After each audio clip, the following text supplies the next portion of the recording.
Genderang perang ditabuh pemerintah kepada para importir nakal yang secara diam-diam merugikan sektor industri nasional.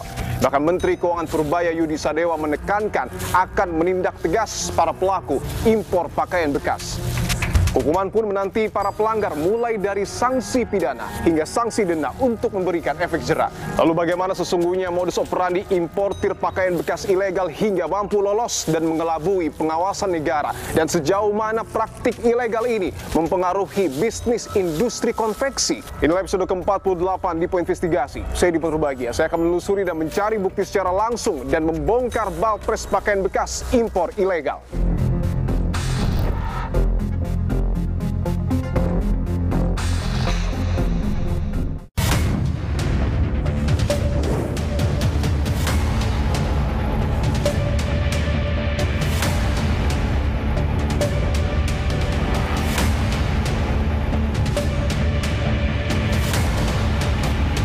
Masa kita melegalkan yang ilegal?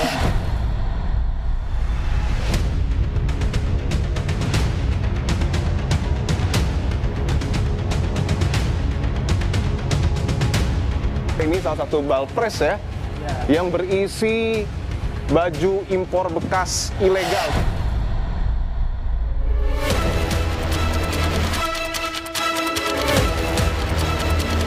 Kita tidak tahu asal-usul barang ini apakah dia steril atau tidak, ataukah membawa wabah penyakit atau tidak. Baju ukuran kecil untuk anak-anak pun bahkan ada yang masuk.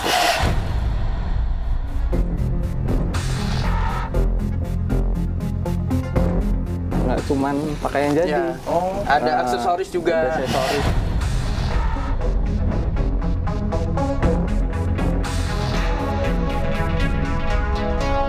Soal impor baju bekas, apakah ini juga bisa terdeteksi?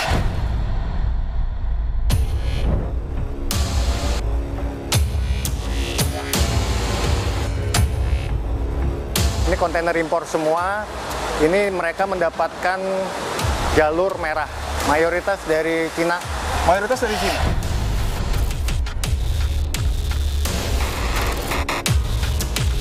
Apakah pernah ada temuan mungkin di jalur merah ini ada baju impor bekas yang kemudian diselundupkan?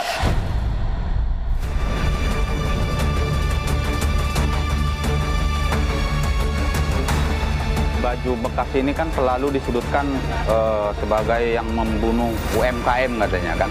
Kita nggak akan melawan pemerintah, enggak lah. Kalau ditanya mau bayar pajak, 1000% kita siap.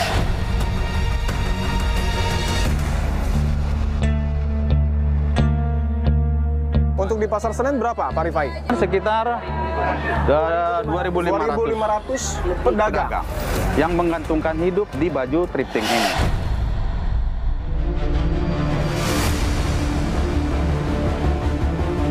Orang beralih kepada fashion yang lebih murah, yaitu barang-barang thrifting ini. Sehingga lonjakan dari 2020 sampai dengan 2023 kalau data ini begitu ya, itu terus naik.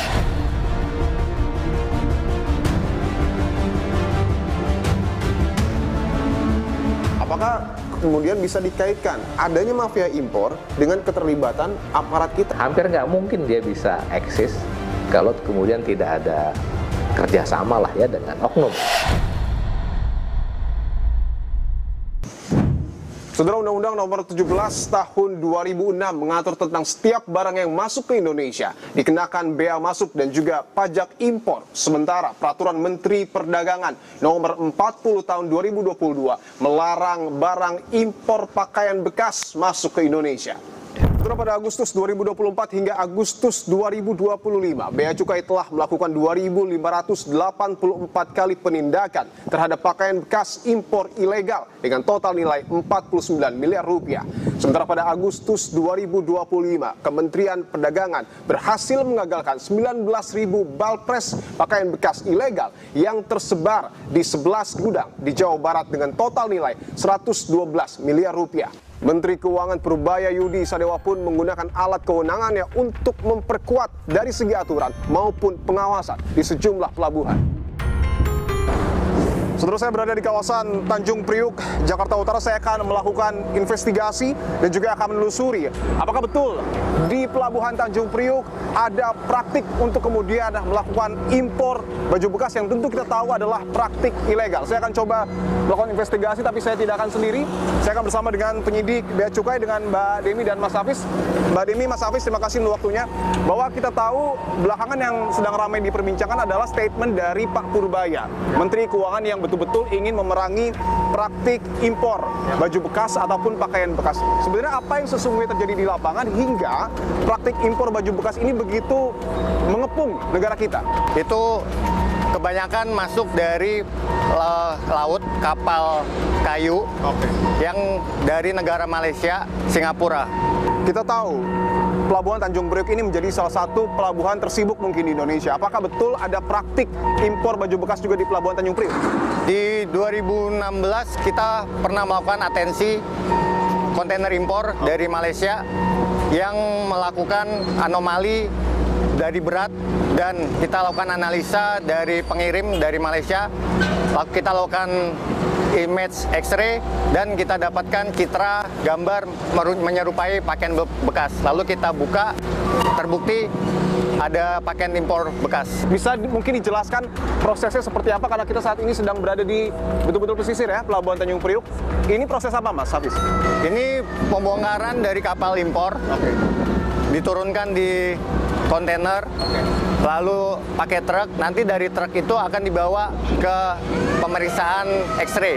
Citra gambarnya akan dilihat oleh analis. Oke, saya akan tunjukkan saudara, ini artinya kapal mungkin dari negara luar?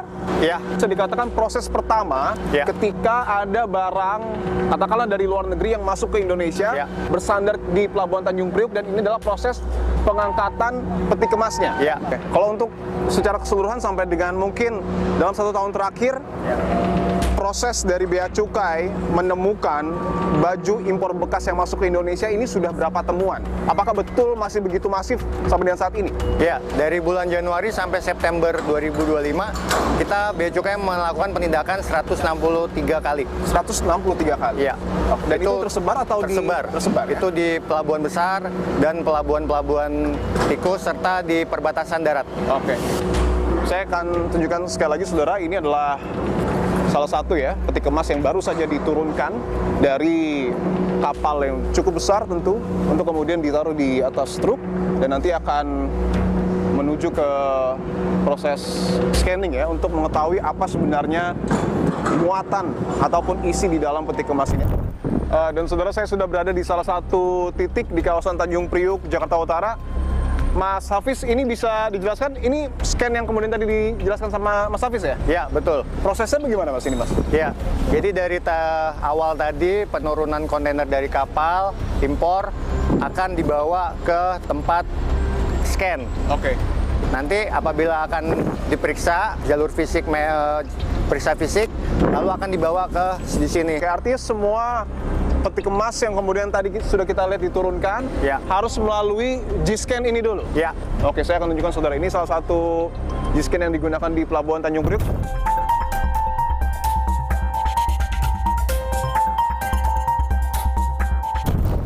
Saudara, saya berada di X-ray control room untuk kemudian betul-betul melihat seperti apa proses pemeriksaan dari peti kemas yang masuk ke Tanjung Priuk. Mbak Demi, mungkin bisa dijelaskan seperti apa alur pengecekan dengan menggunakan G-scan dan juga termonitor sampai di sini, Mbak? Oke, baik, tadi kita sudah lihat di lapangan bahwa itu ada alat G-scan seperti itu. Jadi ketika kontainer masuk, dari sini petugas bisa melihat warna barangnya. Misalnya seperti ini kan orange ya, itu adalah organik ya, bisa dilihat seperti itu. Lalu nanti petugas menyocokkan dengan dokumen pemberitahuan pabean yang sudah diberitahukan oleh importir, seperti itu. Artinya ini yang gambar kotak ini dan berwarna oranye ini peti kemas ya, kontainer ya. Warna orange ini isi barangnya, Mas? Iya. Oh, oke. Dan dokumennya diperiksa di sebelahnya ya, monitor sebelahnya ya. Ketika misalnya ada hal yang tidak sesuai atau hal yang mencurigakan termonitor dari sini, apa yang kemudian harus dilakukan, Mas? Kami menandai gambarnya dan menyampaikan kepada pemeriksa di lapangan. Jadi nanti pemeriksa yang membuktikan terhadap barang yang dicurigai yang anomali tersebut. Sejauh ini Mbak Demi mungkin pernah ada temuan dari barang impor ilegal yang kemudian terdeteksi dari G-scan ini? Bisa, misalnya contoh dia memberitahukan barangnya satu jenis, tapi setelah di G-scan terlihat misalnya ada terlihat perbedaan warna-warnanya, berarti kan itu tidak satu jenis. Soal impor baju bekas, apakah ini juga bisa terdeteksi? Dia biasanya dengan mencampur barang lainnya. Jadi barang yang diberitahukan itu ada, tapi di bagian lainnya dia menyembunyikan. Itu berupa bal-balan dan itu bisa terlihat di image X-ray. Jadi bentuk X-ray image yang bal press itu akan terlihat seperti kain-kain bal yang dipres-pres itu. Itu kita punya database yang teman-teman dari analis ini sudah bisa mengidentifikasi. Ketika ada hal mencurigakan ataupun hal yang tidak sesuai dengan aturan, kontainer ini diarahkan ke wilayah pemeriksaan fisik. Nanti akan dihubungi yang pemeriksa, yang bagian kuasa, yang pengimpornya akan kita hubungi, akan dilakukan pemeriksaan fisik. Dan itu yang disebut dengan jalur merah. Ya.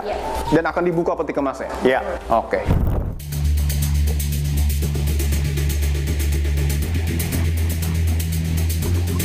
Ini barang-barang dari luar negeri semua? Ya. Oke. Ini kontainer impor semua. Ini mereka mendapatkan jalur merah. Artinya jalur merah itu kontainer diperiksa. Setelah di G-scan tadi bahwa akan dibagi apakah jalur hijau ataupun jalur merah. Kalau jalur hijau tidak perlu diperiksa secara fisik dan jalur merah ada di tempat kita saat ini. Dan semuanya adalah barang impor dari luar negeri. Saya akan tunjukkan saudara, ini beberapa barang yang kemudian tiba di Pelabuhan Tanjung Priuk. Bahkan ada mobil juga ya Mas ya? Artinya mobil yang dikirim dari luar negeri itu masuk ke dalam kontainer seperti ini? Betul. Mayoritas dari Cina. Mayoritas dari Cina? Iya. Mereka lagi dilakukan pemeriksaan pengeluaran dari kontainer, jadi akan dihitung berapa jumlah kemasan dicocokkan dengan dokumen pemberitahuan impornya. Apakah pernah ada temuan mungkin di jalur merah ini ada baju impor bekas yang kemudian diselundupkan? Ya, ada temuan dari pengiriman kontainer impor yang barang pindahan personal effect. Ya, ada yang dari tenaga kerja Indonesia yang pulang, itu beberapa dikumpulkan, ada pakaian bekas. Pakaian bekas? Ya. Itu untuk dijual juga atau seperti apa? Itu dijual. Saya akan tunjukkan seberapa besar peti kemas yang kemudian ada di salah satu ini sudah kosong ya. Ini pemeriksaan mendalam, jadi semua 100%, jadi semua karton barang dikeluarkan untuk dihitung jumlahnya sesuai dengan pemberitahuan. Iya. Mas Hafiz dan Mbak Demi, bahwa tadi kita sudah melihat alur pemeriksaan dari masuknya barang-barang impor yang kemudian dicek di Pelabuhan Tanjung Priuk. Tapi ada yang menarik bahwa pada Agustus kemarin juga ditemukan balpres yang cukup banyak dan dibawa ke Tanjung Priuk. Apa yang sesungguhnya terjadi saat itu? Betul. Waktu itu ada informasi dari TNI Angkatan Laut, ada indikasi kapal yang mengangkut kontainer berisi pakaian bekas balpres. Lalu kita koordinasi dengan Angkatan Laut, akhirnya kita sampai di TPS di tempat Jakarta, Pelabuhan Jakarta, kita lakukan penindakan bersama. Dan dibuka kontainernya, disaksikan oleh kuasa, kedapatan kontainer berisi pakaian bekas balpres. Atas hasil barang tersebut, kita cacah, kita hitung jumlahnya, lalu kita taruh, simpan di gudang di Bea Cukai. Gudang di Bea Cukai. Ya. Lokasi di? Lokasi ada terbesar di Cikarang. Di Cikarang. Tempat penimbunan pabean di Cikarang, lalu akan dilakukan pemusnahan. Dari penindakan ini, tim gabungan mengamankan sebanyak 747 bal pakaian dan aksesoris pakaian dalam kondisi bekas, serta 8 bal berisi tas bekas. Diperkirakan nilai barang tersebut sebesar 1.510 miliar rupiah.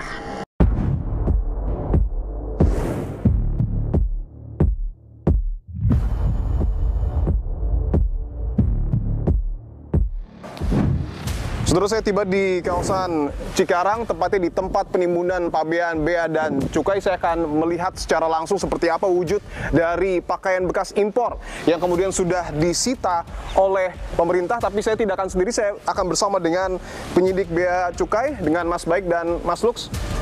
Mas Baik dan Mas Lux, terima kasih untuk waktunya. Saya izin konfirmasi Mas, sebelumnya saya sudah ke tempat penimbunan sementara.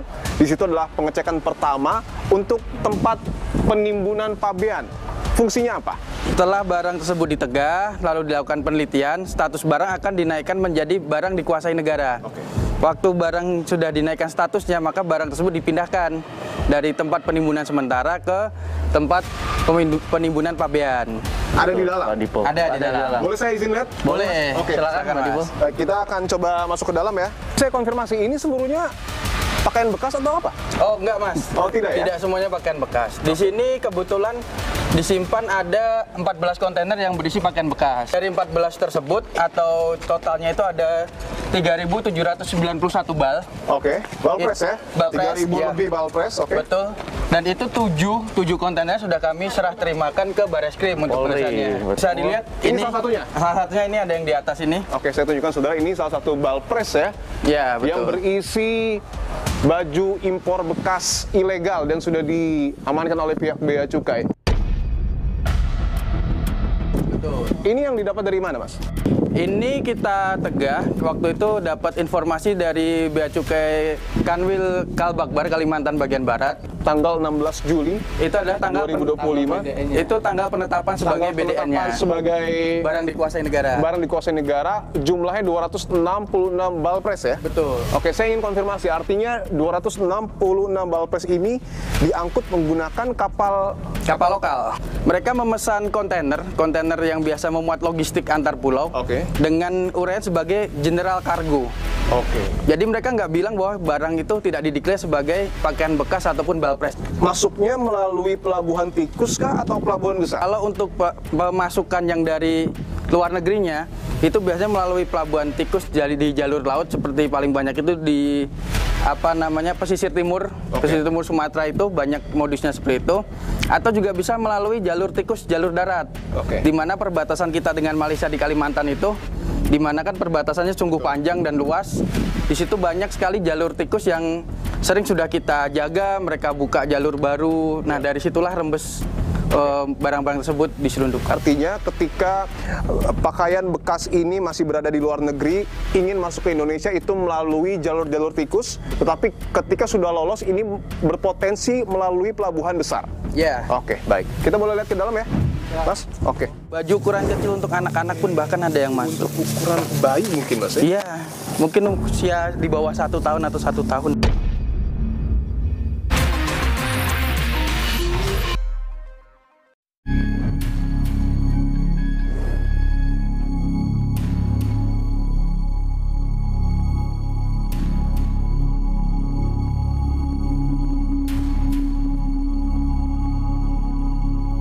Ini isinya, lebih banyak lagi, 504 bal press ya. Ya. Ini juga masih sama ya? Masih. Saya coba izin sisir satu-satu ya. Ini isinya, ini tidak jauh berbeda ya, 504 bal press. Saya akan tunjukkan, ada sedikit yang terbuka ya. Ya, itu mungkin itu isinya ada jaket ya. Betul. Itu jaket dan yang itu ada celana jeans. Celana jeans. Ini ada yang bisa kita periksa. Oke, bal press yang sudah ada di bawah dan sudah dibongkar ya. Untuk keamanan, karena kita nggak tahu apakah ini membawa penyakit atau tidak, maka kita harus perlu sarung tangan, Mas. Harus pakai sarung tangan ya, oke. Dimana kita tidak tahu asal-usul barang ini, apakah dia steril atau tidak, ataukah membawa wabah penyakit atau tidak. Oke. Saya tegaskan lagi, artinya tidak hanya persoalan ekonomi, tetapi ketika berbicara soal pakaian bekas impor, ini juga ada unsur kesehatan yang harus diperhatikan. Dan saya sudah menggunakan sarung tangan, saudara, untuk melihat secara langsung seperti apa baju impor bekas ya, yang sudah disita oleh Ini seperti yang saya bilang tadi nih, baju ukuran kecil untuk anak-anak pun bahkan ada yang masuk. Untuk ukuran bayi mungkin, Mas? Iya, mungkin usia di bawah 1 tahun atau 1 tahun. Saya tunjukkan lagi ya, ini tadi pakaian anak-anak, mungkin pakaian bayi bahkan, dan ini ada celana juga. Tulisannya saya akan tunjukkan. Tadi bal press Korea, ini made in Korea juga ya. Oke, ini juga lagi-lagi celana anak-anak yang kemudian ada. Dan mungkin ini yang harus jadi perhatian ya, Mas, ketika berbicara soal kesehatan dan digunakan oleh anak-anak, itu yang menjadi kekhawatiran mungkin. Bahkan bukan cuma anak-anak, Mas, kita yang orang dewasa aja, kita kan nggak tahu nih apa virus yang dibawa atau bakteri yang ada dibawa oleh pakaian-pakaian bekas ini. Ini Mungkin pakaian Ini balita rok ya? kali Mas ya. Oke. Rok kecil. Nggak cuman pakaian jadi. Ya. Ada Nah, aksesoris juga. aksesoris pakaian jadi juga berupa Aksesoris ini gesper ya? Kelihatannya ikat pinggang ya. Ikat pinggang ya? Oke. Dan memang kondisi sebenarnya sudah Ya, bisa karena dibilang bekas ya, jadi betul. tidak terlihat terlalu baik kondisinya. Tapi yang seperti ini karena mungkin harga yang murah, Betul. laku di pasaran. Laku di pasaran. Oke. Bahwa ini mayoritas berasal dari negara? Dari kalau penyelundupannya dari Malaysia dan Singapura kebanyakan. Barangnya? Kalau barangnya di beberapa marking itu kedapatan dari Korea. Dari Korea ya, seperti yang tadi kita sudah lihat Tadi tagnya ada ya. tagnya made in Korea. Oke, saya ingin tanyakan bahwa tadi kan sudah dijelaskan ada 7 kontainer berisi ribuan yang sudah dikuasai oleh Bea Cukai, 7 lainnya diserahkan kepada ya. Bareskrim. Nilai total barangnya berapa?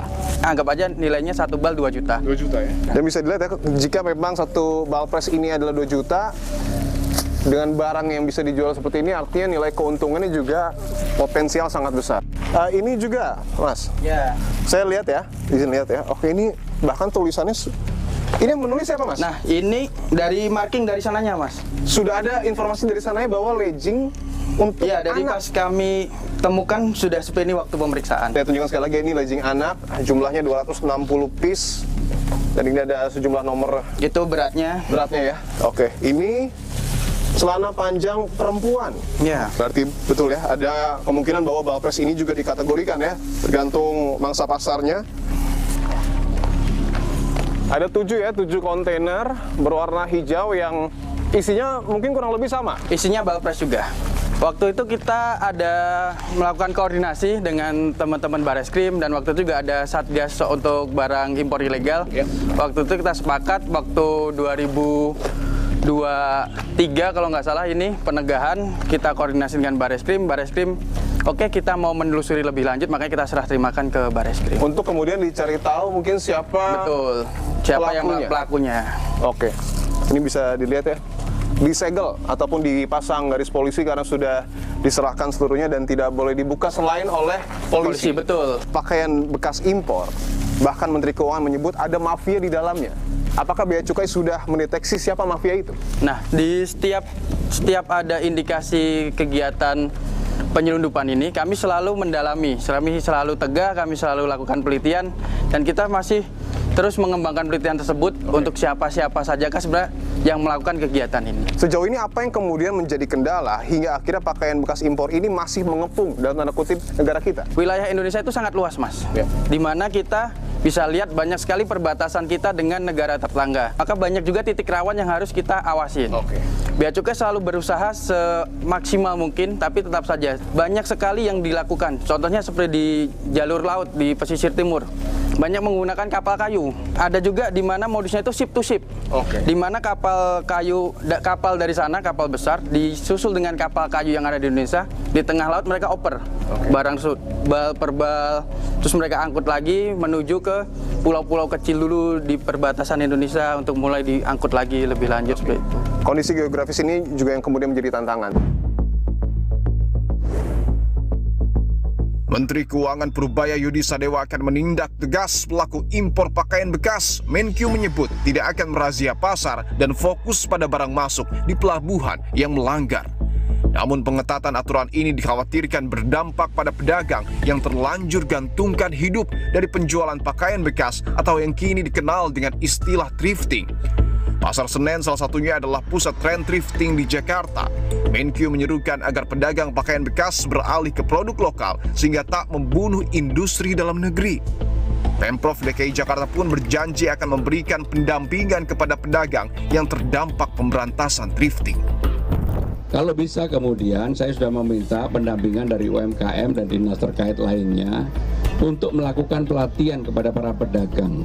Jangan kemudian kalau thrifting ini nggak ada yang diuntungkan.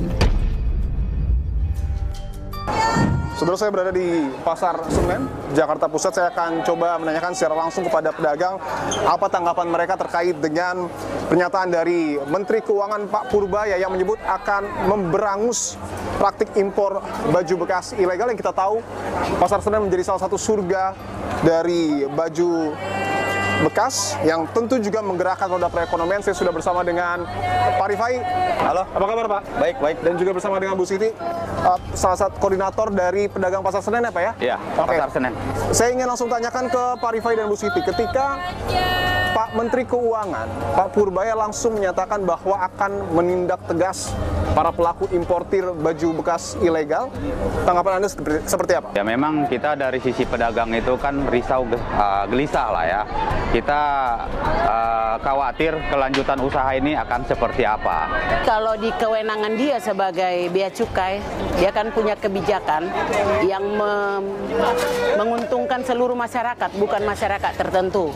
Dan dia harus pertimbangkan ini dengan masuknya balpres baru dari Cina. Jadi tidak hanya thrifting yang diserang. Kalau memang mau bersikap adil kepada seluruh masyarakat Indonesia, karena dia seorang menteri. Karena kalau kita lihat, bahkan pada saat pertama kali saya datang ke sini, masuk ke sini, Bu Siti dan juga Pak Rifai, sangat tergambar bahwa roda perekonomian berputar begitu baiknya karena banyak yang berdagang dan juga banyak yang membeli. Jadi justru itu, kita kan sayangkan pernyataan seorang menteri yang menyorot mengenai thrifting ya. Jadi seakan-akan thrifting apalagi baju bekas ini kan selalu disudutkan sebagai yang membunuh UMKM katanya kan. Kita ini bagian dari UMKM, kita ini menciptakan lapangan pekerjaan.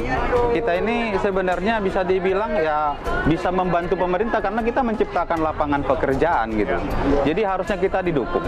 Jadi mengenai pernyataan Pak Purbaya ya mengatakan akan memberantas, sebenarnya kita nggak akan melawan pemerintah, enggak lah. Kita nggak mungkin melawan pemerintah. Tapi yang pasti cari solusi. Apa sih solusinya buat kami para pedagang ini gitu? Jangan seakan-akan bikin kebijakan, terus begitu kebijakan itu disampaikan, ditinggal begitu aja. Untuk di Pasar Senen berapa Pak Rifai? Di Pasar Senen sekitar 2.500 pedagang yang menggantungkan hidup di baju thrifting ini. Jadi itu baru Senen. Sentra-sentra di... Belum karyawan ya tadi ya? Belum karyawan, belum kuli, belum apa segala macam. Banyak. Jadi kalau kita bicara seluruh Indonesia, ya hampir 25 juta manusia yang harus pengangguran dengan kebijakan Pak Menteri ini. Oke, dan ada Permendak soal larangan untuk baju impor bekas masuk ke Indonesia nomor 40 tahun 2022. Saya ingin tanyakan, penjualan pakaian bekas dari luar negeri di Pasar Senen sudah ada sejak? Jadi dari tahun kurang lebih 45 tahun yang lalu, ini sudah ada. Sudah ada. Dan sudah jadi mata pencarian, sudah jadi apa? Usaha sehari-hari. Dan dijual di tempat yang resmi dan tidak melanggar aturan. Itu betul sekali. Yang kita harapkan itu adalah kebijakan dari pemerintah cari solusi. Kalau ditanya mau bayar pajak, 1000% kita siap. Pak Rifai dan Bu Siti, ada satu isu lagi yang kemudian mungkin cukup tersiar kencang soal kesehatan bagi orang-orang mungkin saja yang menjual dan menggunakan pakaian bekas yang kemudian dijual tidak hanya di Pasar Senen tentunya, tapi di beberapa tempat. Apakah ada mekanisme untuk mungkin saja sebelum dijual dibersihkan terlebih dahulu? Khusus di Senen, yang kita lakukan itu adalah bal yang baru dibuka itu akan dibedakan dengan tingkatannya, yang brand, yang biasa, dan yang murah. Makanya pembeli ke Senen itu hanya 2 jenis. Yang benar-benar tidak mampu membeli yang mahal, dan yang kedua yang suka dengan barang-barang brand. Hanya itu. Di luar itu tidak ada pembeli ke sana. Nah, sesudah dibuka bal ini, sesudah dibagi sesuai porsinya, pembagiannya tadi, itu akan masuk ke bagian laundry untuk disetrika secara uap. Jadi, sebelum masuk ke Senen ini, barang-barang itu sudah semua udah licin. Untuk stoknya Pak? Stoknya makin lama makin menipis. Mungkin kita hanya bertahan sampai bulan 12 ini aja. Habis itu udah nggak tahu. Mungkin saya akan ke rumah Pak Purbaya kali mungkin minta kerjaan.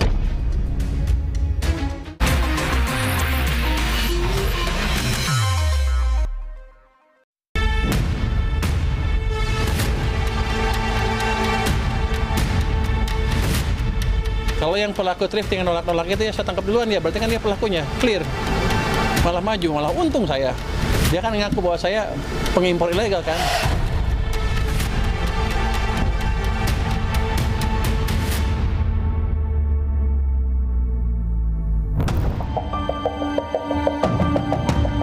Pengetatan aturan impor pakaian bekas menimbulkan polemik di tengah publik. Pemerintah berencana melarang dan menutup keran impor pakaian bekas. Sebaliknya di tengah masyarakat, tren thrifting atau membeli pakaian bekas justru meluas dan menjadi bagian dari gaya hidup. Tren ini terlihat dari maraknya pasar pakaian bekas yang tersebar di sejumlah daerah. Sebagai contoh, Pasar Melati Monza di Kota Medan, Pasar Raya di Kota Padang, Pasar Jodoh di Kota Batam, Pasar Senen di Jakarta Pusat, Pasar Cimol Gede Bage di Kota Bandung, dan Pasar Kritika Noto Harjo di Kota Solo. Di Bali ada Pasar Kodok, Pasar Subuh di Kota Banjarmasin, Pasar Todopuli di Kota Makassar, dan Pasar Sentral di Timika. Tak berhenti di lapak-lapak konvensional, penjualan pakaian bekas juga merambah dunia digital. Marketplace menjadi etalase baru memperluas pasar, menjangkau pembeli yang semakin akrab dengan gawai dan transaksi daring. Di tengah perdebatan soal impor pakaian bekas, sejumlah pedagang menyampaikan keberatan. Mereka menilai industri tekstil lokal bukanlah tertekan karena tren thrifting, melainkan maraknya pakaian baru impor dengan harga murah hingga membuat banyak garmen mati suri dan gulung tikar. Tak bisa dipungkiri masifnya industri sandang turut meningkatkan beban limbah yang semakin membebani bumi. Industri tekstil menyumbang sekitar 7% dari total limbah di seluruh dunia. Di Indonesia, limbah tekstil diperkirakan akan mencapai 3,5 juta ton pada tahun 2030, menunjukkan persoalan sandang tak hanya soal tren dan harga, tetapi juga masa depan bumi. Sehingga menggunakan pakaian bekas menjadi salah satu jalan memperpanjang usia pakai, mengurangi potensi limbah, dan menjaga lingkungan dari material tekstil yang sulit terurai. Namun di tengah isu krisis ekonomi dan kepedulian lingkungan, daya saing produk lokal perlu ditingkatkan agar roda perekonomian nasional dapat terus berjalan. Nah, pada saat kita dibanjiri oleh impor ini, maka kita jadi kebanyakan, kelebihan. Ujungnya apa? Jadi banyak sampah, Mas, di TPS, Mas. Sampahnya adalah sampah fashion. Kalau kita perputarannya adalah perputaran thrifting lokal, itu malah justru sesuai dengan prinsip sirkular ekonomi. Kawan-kawan yang thrifting ini perlu kemudian dipikirkan bagaimana transisinya, karena pasti akan berdampak terhadap ekonominya mereka. Dan kita coba petakan bagaimana ekonomi thrifting ini bisa kemudian dilihat menjadi sebagai sebuah potensi.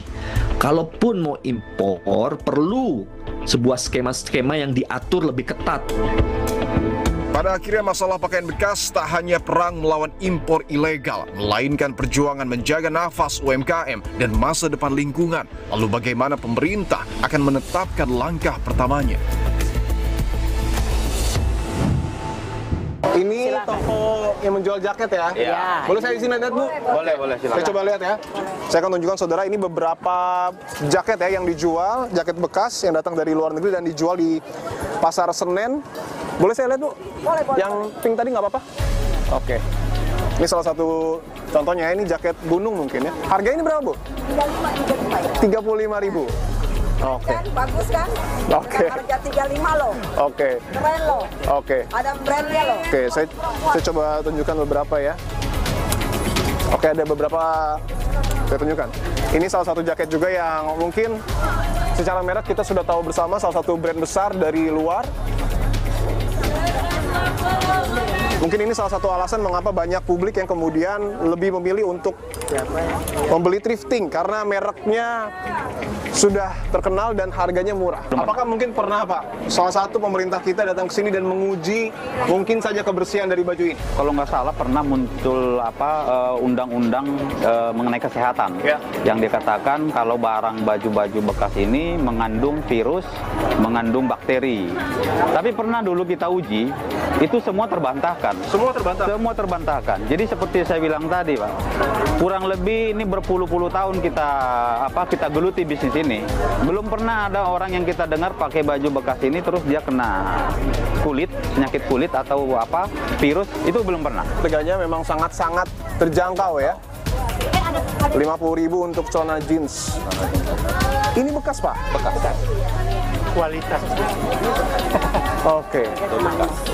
Semuanya bekas. Nah, itu semua udah disetrika.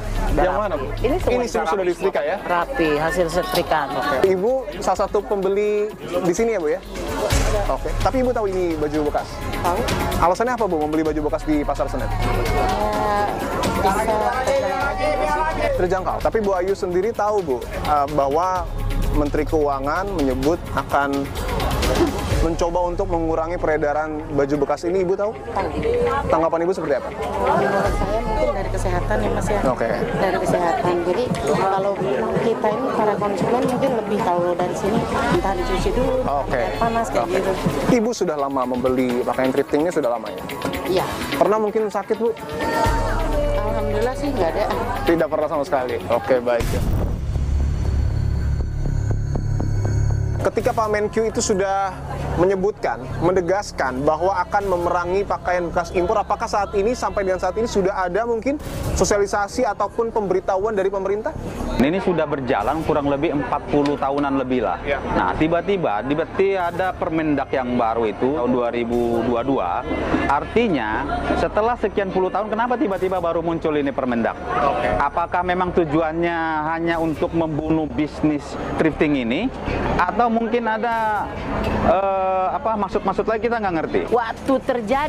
Waktu ini terjadi thrifting ini masuk ke Indonesia, itu jaya-jayanya Tanah Abang. Ya. Berarti itu membuktikan kan bahwa thrifting ini tidak mengganggu UMKM. Tidak membunuh Segitu UMKM. jaya-jayanya Tanah Abang, bahkan menjadi pasar terbesar di Asia Tenggara. Bu Siti ingin menekankan bahwa terlalu cepat untuk menarik kesimpulan ketika thrifting disebut mematikan UMKM. Mau faktanya, serangan dari barang-barang Cina yang merusak UMKM Indonesia. Sekarang produk bukan Cina yang masuk, produk Cina yang baru yang masuk ke Indonesia itu berapa ribu ton. Ya harusnya pemerintah fasilitasi ini gitu. Jangan bikin, itu tadi saya bilang, jangan pemerintah dalam hal ini ya Menteri Pak Purbaya itu bikin kebijakan yang populis sepihak gitu. Kita pengen duduk sama Menteri Perdagangan, kita pengen duduk sama Menteri Keuangan. Dan para pedagang siap untuk bertemu. Kita 1000% siap. Bahkan kami sudah memasukkan surat ke DPR untuk meminta perlindungan kami sebagai warga di negara ini. Kalau memang Pak Purbaya mau membuat kebijakan, cari solusi yang benar. Tapi ketika misalnya thrifting ini diberangus, Pak Purbaya menginginkan bahwa para pedagang beralih menjual barang-barang lokal. Tanggapan Bapak? Nah, kita bisa beralih ke produk lokal, tapi dengan syarat. Perbaiki kualitas. Oke. Kualitas yang utama. Perbaiki kualitas, harga bisa bersaing. Sekarang produk Cina sudah bisa jadi Indonesia HPP ini belum, artinya kayak produk baru Cina ya. Bisa dia di pasar itu udah bisa jual 25.000, 35.000 baru. Tapi kalau misalkan dari industri garment kita atau konveksi kita, HPP-nya aja belum nyampe segitu. Artinya regulasi dari pemerintah yang harus melindungi para UMKM ini. Karena memang kemampuan masyarakat untuk membeli barang itu dengan harga murah itu yang laku di sana. Mungkin maksud dari Bu Siti adalah ketika justru thrifting ini diperangi, malah justru akan melemahkan roda perekonomian. Iya, itu udah pasti. Itu udah pasti. Akan banyak orang di Jakarta ini khususnya yang tidak dapat beli baju dengan harga murah, baju yang layak dipakai. Itu. Sejauh ini kondisinya seperti apa Bu setelah ada ramai isu ini? Apakah mungkin sudah mulai ada penurunan? Sebenarnya kalau penurunan sampai sekarang belum kelihatan, tetapi ketakutan dan keresahan pedagang itu udah kelihatan. Untuk stoknya Pak? Stoknya makin lama makin menipis. Makin lama makin mungkin menipis. Kita hanya bertahan sampai bulan 12 ini aja. Habis itu udah nggak tahu. Mungkin saya akan ke rumah Pak Purbaya kali, mungkin minta kerjaan. Ya nanti dia beli pakaian-pakaian dari produsen dalam negeri lah. Kan masa kita melegalkan yang ilegal sementara produsen dalam negeri mati, kan sama juga untungnya nanti dia dapatnya. Kan mereka yang penting untung kan.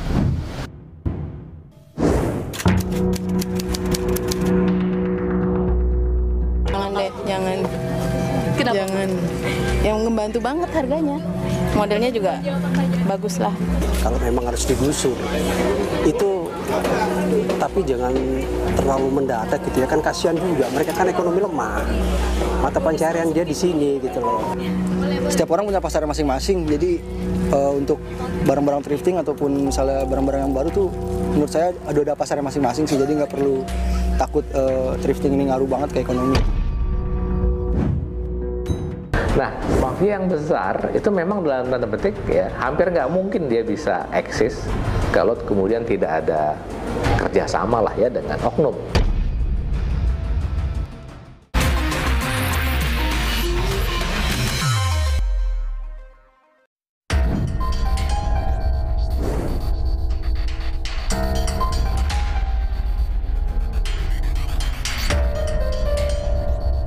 Saudara, saya sudah bersama dengan peneliti Litbang Kompas, Mas Yohanes Adven. Mas Adven, terima kasih untuk waktunya. Ya. Mas, kita tahu bahwa Menteri Keuangan kita, Pak Purbaya, sudah menegaskan akan memberantas dan juga memerangi praktik impor baju bekas.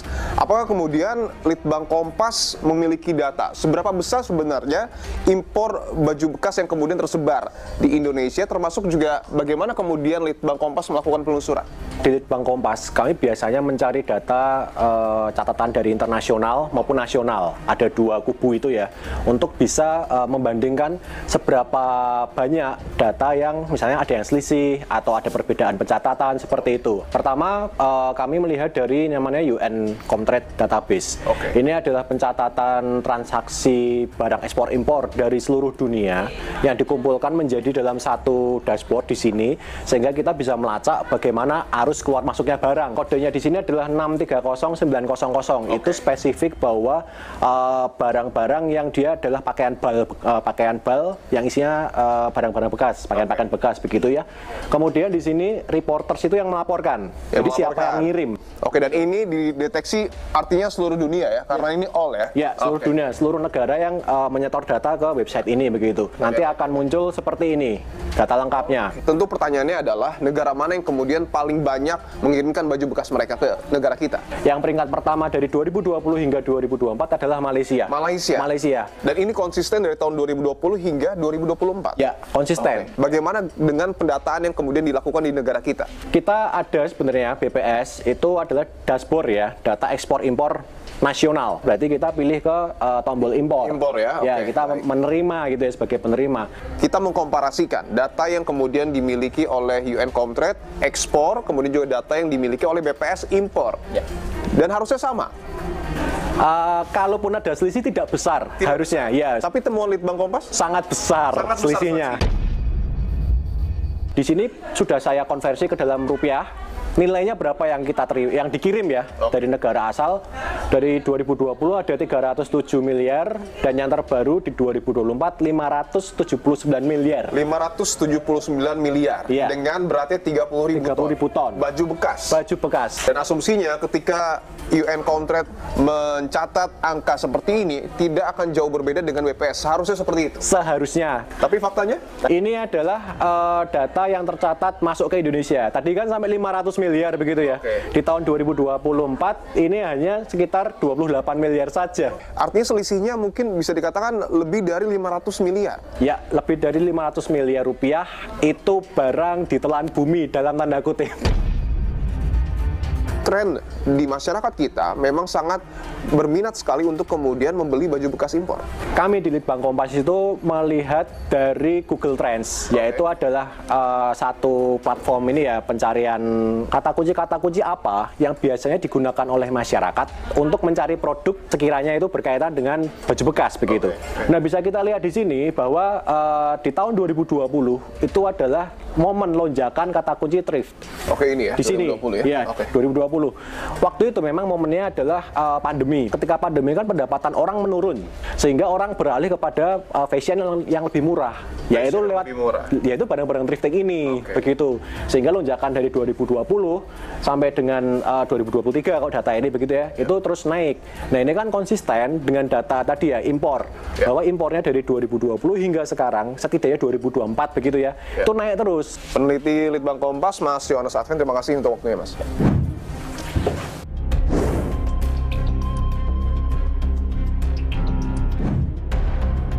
Saudara, saya sudah bersama dengan Bapak Yusuf Wibisono, Direktur Next Policy. Pak Yusuf, terima kasih untuk waktunya, Pak. Sama-sama, Mas Dewa. Siap. Sama-sama. Seberapa besar sebenarnya negara dirugikan atas praktik importir memasukkan pakaian bekas ke negara kita? Ya, daya saing dari industri padat karya kita terus melemah. Industri tekstil dan pakaian jadi itu kontribusinya dari 1,4% turun menjadi 1,1%. Ini kan pasti ada yang salah gitu. Nggak mungkin industrinya tiba-tiba tutup pabriknya, tiba-tiba mem-PHK karyawannya, berkurang, kan pasti ada market mereka yang hilang, begitu. Persaingan yang sangat tidak sehat dengan barang hasil dari industri domestik kita. Pasti kalau bersaing, karena emang sangat murah sekali nih produk dari Cina ini, sangat murah. Apalagi ilegal. Jadi mereka masuk secara legal saja itu udah murah gitu. Apalagi ketika masuk secara ilegal. Kita akan berpotensi permasalahan pengangguran kita akan semakin kuat ya ketika permasalahan impor ilegal ini tidak ditangani dengan serius. Baju impor bekas ini masuk melalui pelabuhan tikus. Apakah Pak Yusuf meyakini mungkin saja masuk juga melalui pelabuhan besar? Dugaan impor ilegal yang kami hitung ini sekitar angka kira-kira per tahun itu kira-kira angkanya di kisaran 500 juta dolar. Jadi kalau kira-kira 500 juta dolar tuh jadi berapa kontainer tuh begitu ya. Dugaan saya kemungkinan nggak semuanya lewat jalur tikus. Menteri Keuangan Pak Purbaya juga sudah mengklaim, mengantongi sejumlah nama yang kemudian diduga kuat bermain di sini. Apakah kemudian bisa dikaitkan adanya mafia impor dengan keterlibatan aparat kita mungkin saja dari pihak Bea Cukai dan aparat lainnya? Nah, mafia yang besar itu memang dalam tanda petik ya hampir nggak mungkin dia bisa eksis kalau kemudian tidak ada kerjasama lah ya dengan oknum. Nah, ini yang menurut saya jadi PR besar dari Pak Menteri ya, bagaimana caranya bisa mengejar, mengidentifikasi dari oknum-oknum yang bermain ini.